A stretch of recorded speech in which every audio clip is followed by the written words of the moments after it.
In a startling public confrontation, as President Chiwenga has signaled a deep rift within Zimbabwe's top leadership during a tour of the Sandawana mine, Chiwenga warned that history would judge the current administration harshly for the extraction of raw materials that leaves nothing for the local people. His spit on our graves comment highlights a growing frustration with the resource curse that he has seen Zimbabwe's wealth shipped abroad while citizens struggle for basic dignity. Zarabina Mashkobranyo Kapango na Chinzi, Vice President Chiwenga issues a chilling warning to President Mnangagwa, stating that the future generations will spit on your graves if Zimbabwe continues to allow reckless plunder of its vast mineral resources without creating lasting value for its citizens.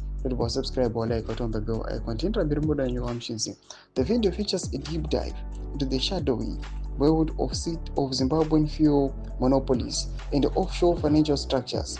It exposes how billions have been funneled through Mauritius and the UAE, using complex systems to bypass parliamentary oversight and national interest.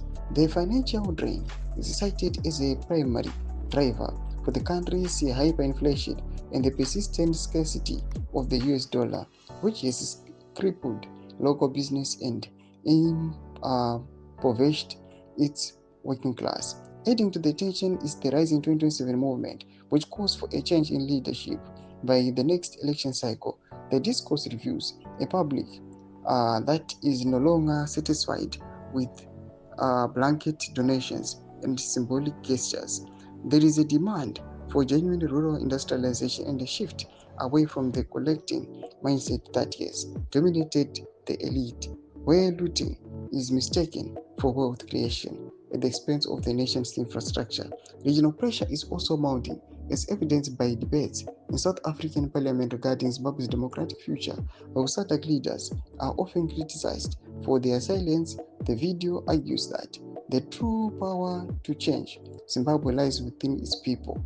The narrator stresses that when the public understands their own power, they become the most significant threat to corrupt systems, urging a move towards barefoot politics and transparency. Do madevelopments aripo panguva inoi tichiona vipi Chiwenga vachiuya nechokwadi vachiti ngatimirei pachokwadi, ngatiite kuti nyika yeZimbabwe iendere mberi. Inango mesection medu zvafunguro enyu moti kudii pamusoro with this end to corruption. So subscribe or like, hit on the bell icon.